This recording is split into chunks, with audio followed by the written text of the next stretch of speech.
அவன் நமக்கு லட்சங்களை தரவில்லை, உயர்ந்த லட்சியத்தை தந்தான். தமிழ் பேரினத்தின் விடுதலை என்கிற லட்சியத்தை தந்தான்.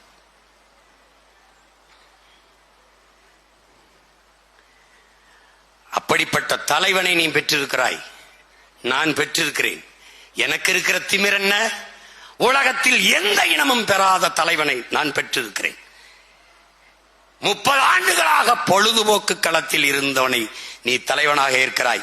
35 ஆண்டுகளாக என் இன விடுதலை களத்தில், போராட்ட களத்தில், போர்க்களத்தில் நின்றவனை நான் தலைவனாக ஏற்றிருக்கிறேன். யார் சிறந்தவன்? களத்தில் மோதிப்பார். களத்தில் கோமாளி தலைவனா, என் உயிர் தலைவன். போராளி எங்களுக்கு தலைவனா?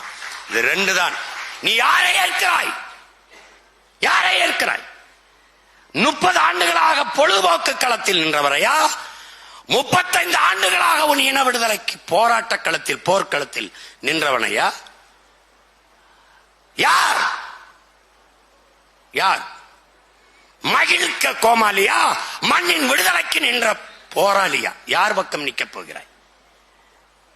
நான் உனக்கு தலைவன் அல்ல, அந்த தலைவனின் தம்பி, அவன் மகன். நான் உனக்கு முன்பு நிற்கிறேன். ஏன்? இந்த பணி எனக்கு ஒப்படைக்கப்பட்டதால் முன்பு நிற்கிறேன்.